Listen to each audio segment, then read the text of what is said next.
Outlaw Sports is brought to you by Molson Canadian, made from Canada, and Rocky Mountain Barbecue, Alberta barbecue cuisine at its best.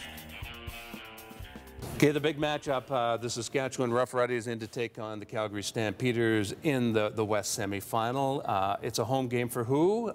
That's still up in the air. And I will say this, it's been 1994 since the Stampeders have defeated the Saskatchewan Roughriders. The Saskatchewan Roughriders come in here at 5-0 in these playoff situations in Calgary, and they've won.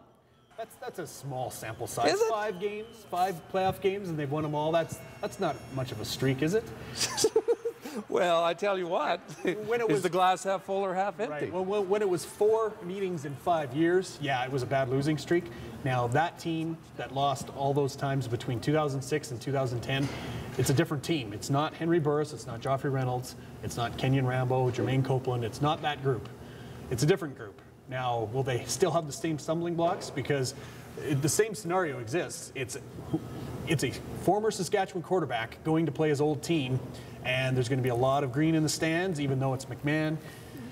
And don't you find, Ian... Could be a roadblock for the entire team. I don't know. And these mental hurdles are one of those things that they always get brought up and athletes dismiss them, but they do exist. They absolutely do exist. Do you not find that the Stampeders get a little tight around the collar at home during the playoffs? Yes. And it was... Should it not be concerning? The only year that they didn't was 2008, and it just felt like that team, I don't know, it had something, it had a magical quality because it was a new coach who came in, and he really turned things around quickly, and ever since then, it's been the same story. They lose in the playoffs, but all it takes is maybe a win to get going. They did get a win in 2009, and then they went into Regina and lost the West Final, and they said that year it was because of home field advantage. Well, this year they can't use that excuse. They have home field advantage against the Riders. I don't think it matters much in BC because that's going to be a static indoor scenario. Outdoors, it's going to be different. Well, the Riders have lost twice to the Stamps this year. They blew that game here where they were down 18. They were up 18. Let the Stamps come back. They were up 19 in the third quarter. I always say 17-point fourth quarter deficit, but they're actually up 19, and I thought it was 18. Yeah, well, they blew a snap on a punt, and then let the Stamps start to get some momentum rolling, and a Darian Durant interception. Where have you heard that one before? Gets them back in that game, and it snowballed from there. And Kevin Glenn really took the mantle. That was his first home start. That's right. And that was when everybody said, "Hey, maybe this guy can win for them." But 4 touchdowns, 385 yards that game. Ever since then, it's been a completely different story. Both games were in Regina. Both turned into ground attacks mainly. The Stamps won one of them and then lost the second one. Don't you think this is Durant's game to win or lose? I mean, they've benched him. He's had hip problems this year, but they say right now he's healthy. I mean, he's really the guy that has to stir that drink to One make of it the happen. funny things was when he came back from that hip problem, he only missed a game and a half, really. He came back from that hip problem and wasn't running. Yes. He wasn't scrambling away. He wasn't being the Darian Durant that we're used to. And suddenly... He's playing well. He looked really good. I agree. Sit back there, find your reads, make the dump offs if you need. They had Jock Sanders at that time, who was doing very, very well as their sort of every other down back. That was a really key loss for them because Brandon West is not the same guy. But Darian was really managing the game well and making reads and making throws that he usually, on the run he doesn't make as well, but when he's just standing there and getting rid of the ball, he was doing it really well. Charlton Hughes has owned the Riders this year. He's had over his career, actually. Yeah, okay. But so that's one thing, especially with that second-year tackle that the Riders have, and they have to improve on that. But the Riders in the last outing in the Moon Bowl shut down John Cornish, and they looked. Actually, they're a very impressive team. But here's what's concerning with the Riders and me. Is that they're such a streaky team. I mean, they will hit the highs, they will hit the lows, but I know it's a different organization and a different mindset with Corey there, because I call it the Corey Cool, because he is able to relax these guys somewhat. And they are a young team. He's a guy that is always positive and always has this energy about him no matter what's going on with the team, and I think that's a great quality for a coach because he doesn't get rattled, he doesn't let recent things skew his overall vision and the big picture. The one thing about the, I don't know if the Riders did shut down John Cornish that much. He had 67 yards on 12 carries.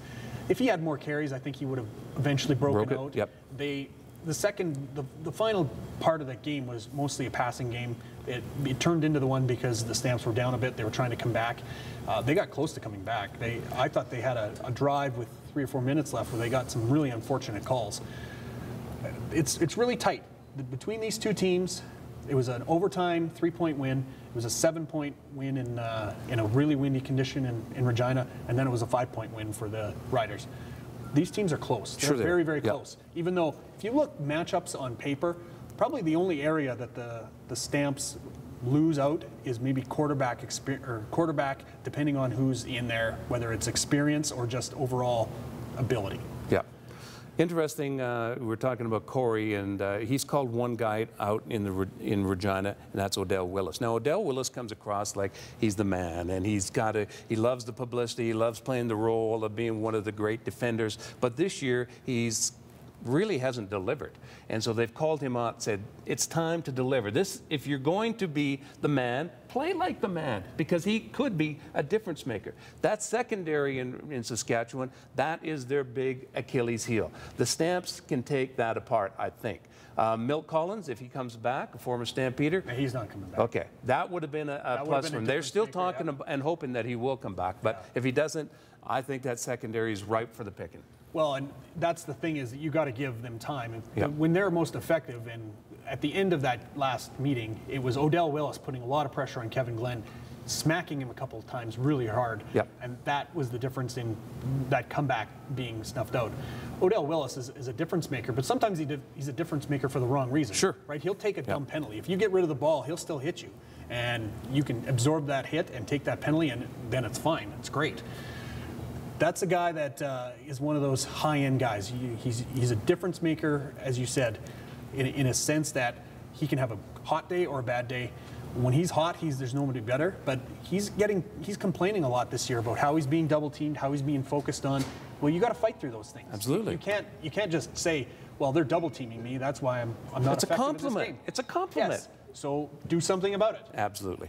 Quick prediction. Who do you like in this and why? Well, I do like the Stamps. They've won 4 in a row, 5 of 6, 9 of 11. They're the hottest team in the CFL right now, and I don't think the Saskatchewan Roughriders are anywhere near that. They've lost 4 straight, and they really haven't played well in the last month. I will play devil's advocate simply because of this. That streak the Stamps are on, a lot of them were nothing games anyhow. And so were the Saskatchewan games. I mean, what we saw in BC, hopefully that's not the team you're going to see in Saskatchewan. I think with Saskatchewan's crowd, they take the Stampeder crowd right out of it. I look for the Riders to win by a field goal. Well, I'm going to go with Stamps by the same margin. Okay.